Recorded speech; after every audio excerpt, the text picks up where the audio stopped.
Reka mbasuze mbe n'ikaze mwese mukunda kandi mukurikira Isimu TV. Uyu ni umwanya w'amakuru mu Kinyarwanda ya none tariki 3 Kamena 2025. Amakuru yacu kabagiye kwibanda kuri izi nyigo z'ingenzi zikurikira. Amakuru yacu turahera mu Rwanda, twubwire ko Huye umugore akurikiranyweho kwica umwana w'imyaka 2. Mu yandi makuru kandi turakubwira ko u Rwanda rwabaye urwa kabiri muri Afurika mu kugira abakozi bashishikarira umurimo. Tukiri mu gihugu cy'u Rwanda turakubwira ko perezida w'umutwe w'abadepite mu Rwanda yakiriye mugenzi we wo muri Ghana.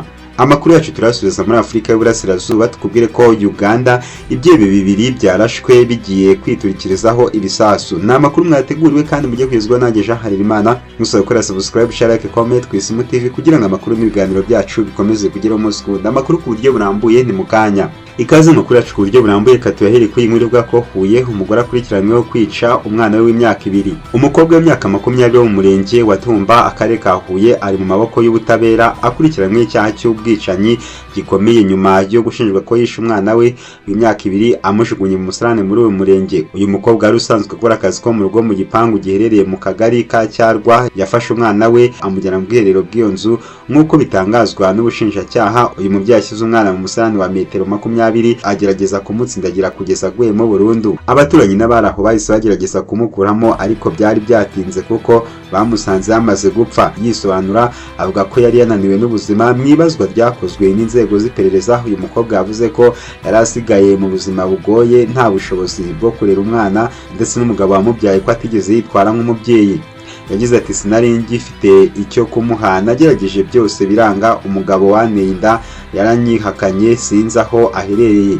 Impinduka z'imibereho ku rubyiruko n'ingaruka ku bana. Abakobwa nk'uyu bavuga ko bibaviramo guhangayika, kwiheba no gufata ibyemezo bikabije birimo nko kwiyambura ubuzima cyangwa gukora ibyaha bikomeye nk'ibi. Itegeko nimero 68 agakoni kabiramye 2018 ryo kwa 30 z'ukwa 8 2018 riteganya ibyaha n'ibihano muri rusange. Ingingo y'107 yiteganya ko umuntu wishe undi abigambiriye ahanishwa igihano cy'igifungo cya burundu, n'ibimuhama uyu mukobwa ashobora guhabwa icyo gihano. Isomo ku muryango nyarwanda, iki kibazo gitanga umuburo ukomeye. Hagomba gufatwa ingamba zirambye zo kwita ku rubyiruko, kurwigisha ubuzima bw'imyororokere, kubarinda inda zitateganyijwe ndetse no gushyira imbaraga mu bigo n'inzego zita ku bana n'ababyeyi bafite ibibazo byo kubaho. Nta mwana ukwiye kuvukira mu buzima bumwambura icyizere, nta mubyeyi ukwiye kwiyumvamo ko kwica ari cyo gisubizo. Reka amakuru yacu tuyakomereze kuri ivuga ko u Rwanda rwabaye urwa kabiri muri Afurika mu kugira abakozi bashishikajwe n'umurimo.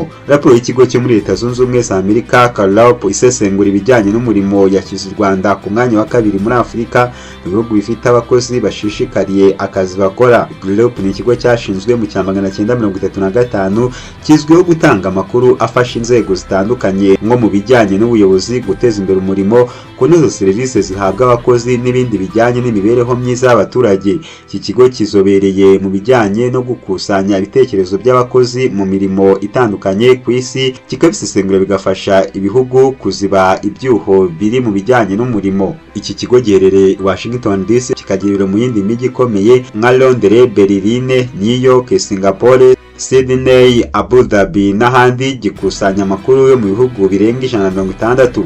Raporo ya 2025 yibanze ku bwitabire bw'abakozi n'uburyo bakunda akazi, imibereho yabo n'ibindi bituma umurimo ukorwa neza mu kazi mu isi hose. Muri iyo raporo ya 2025 Senegal niyo yaje imbere mu kugira abakozi bashishikariwe akazi muri Afurika. Umwanya wa kabiri uzaho u Rwanda, rukurikiranwa na Liberia, hakurikiraho Mali. Tanzania iza ku mwanya wa 5. Minisitiri w'abakozi ba leta n'umurimo Ambasaderi Nkurikinka Celestine aherutse gutangaza ko mu bituma umukozi ashishikarira akazi akanagatangaho umusaruro ukomeye ari uko abatekanye akagakora ntacyo yishisha. Mu bindi bihugu byo mu karere ka Afurika y'Uburasirazuba byaje hafi harimo Repubulika Iharanira Demokarasi ya Kongo iri ku mwanya wa 7, Uganda iri ku mwanya wa 19 na Kenya iri ku mwanya wa 21. Icyakora iki cyegeranyo cyakorewe mu bihugu 160 ku isi kikagaragaza ikigero cy'umurava abakozi hafi bafite mu kazi cyagabanutse kiva kuri 23% muri 2024 kigera kuri 21%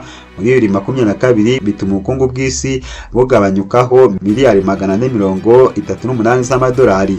Mu Rwanda abantu bafite imyaka yo gukora ni ukuvuga abari hejuru y'imyaka 16 ni miliyoni 87, ni mu gihe hafi miliyoni 1 bagejeje igihe cyo gukora ariko badafite akazi, aribo bahora bagashaka hirya no hino. Buri mwaka byibuze abantu 211 binjira ku isoko ry'umurimo mu Rwanda.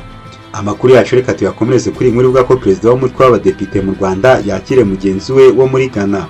Perezida w'umutwe w'abadepite mu nteko ishinga amategeko y'u Rwanda Kasarwa Gertrude yakiriye mugenzi we wa Ghana Alban Samana Kingsford Bagbini uri mu Rwanda mu ruzinduko rugamije gushimangira ubufatanye hagati y'impande zombi. Biteganyijwe ko kuri uyu wa kabiri bagirana ibiganiro mbere y'uko perezida w'inteko ishinga amategeko ya Ghana Alban Bagbini yerekeza muri Uganda aho agiye mu nama. Inteko ishinga amategeko y'u Rwanda n'iya Ghana zisanganywe imikoranire ndetse mu kwakira 2024 hari itsinda ry'abadepite muri Ghana bagiriye urugendo shuri mu Rwanda. Muri 2022 inteko ishinga amategeko y'u Rwanda umutwe w'abadepite yasinyanye amasezerano n'inteko ishinga amategeko ya Ghana yerekeye imikoranire myiza n'izo nteko zombi mu rwego rwo kurushaho gushimangira umubano. Ibihugu byombi bisanzwe bifitanye imikoranire, aho muri Kamena 2022 ikigo gishinzwe kugenzura ubuziranenge bw'ibiribwa n'imiti mu Rwanda FDA n'icyo muri Ghana basinyanye amasezerano ku bufatanye ajyanye n'ubufatanye bwo gukora imiti n'inkingo mu gutegura Rwanda FDA kugeza mu cyiciro cya 3 no guteza imbere ikorwa ry'inkingo mu bihugu byombi. Amakuru yacu reka tuyasoreze muri Afrika y'Uburasirazuba twubwire ko muri Uganda ibyihebe bibiri byafashwe bigiye kwiturikirizaho ibisasu. Ingabo za Uganda UPDF zatangaje ko zaburijemo igitero cy'iterabwoba cyateguwe n'abantu babiri bashakaga kwiturikiriza mu kivunge cy'abantu bari bagiye kwizihiza umunsi w'abahowe Imana b'i Bugande. Ibikorwa by'ubutasi byakozwe n'inzego z'umutekano bigamije kurwanya iterabwoba byasize abantu babiri barashwe barapfa ku wa 3 Kamena 2025. Itangazo ry'umuvugizi w'agateganyo w'ingabo za Uganda Colonel Chris Magezi rigaragaza ko itsinda ryihariye ry'ingabo za Uganda rishinzwe kurwanya iterabwoba ryakumiriye kandi rirasaba abagizi ba nabi babiri bitwaje intwari munyonyo. Uganda yakira abantu benshi bajya mu ngendo nyobokamana by'umwihariko mu ntangiriro za Kamena bagiye kwizihiza umunsi mukuru w'abahowe Imana b'i Bugande wisizwa ku wa 3 Kamena buri mwaka. Sharp Report yanditse ko abiyahuzi bari bambaye ibisasu ku mubiri bigakekwa ko bashaka kujya kuri Bazilika ya Munyonyo ahatangira urugendo rw'abasore n'abagabo bishwa abandi batwirwa ari bazima bazira ukwemera kwabo. Iyi Bazilika yanaragijwe abahowe Imana b'i Bugande. Inzego z'umutekano zahise zitangira iperereza ngo hamenyekane amazina yabo, icyatumye binjira muri ibyo bikorwa ndetse hamenyekane niba hari indi mitwe y'iterabwoba bakorana nayo. Umunsi wizihizwaho abahowe Imana b'i Bugande wizihizwa abakristu Gatolika bibuka abayoboke ba Kiliziya Gatolika 22 bishwa hagati cya 885 n'icya 887 bazizwa ukwemera. Abandi bishwe bazira ukwemera n'abangirikani bari 23. UPDF yatangaje ko inzego z'umutekano ziryamiye amajanja kugira ngo ibiro byo kwizihiza uyu munsi mukuru bitagira ikibirogoya. Na makuru mwateguriwe kandi mwagizweho nanjye Shahari Imana, ngusaba gukora subscribe, share, like, comment ku Isimu TV kugira ngo amakuru n'ibiganiro byacu bikomeze bikugereho umunsi ku wundi.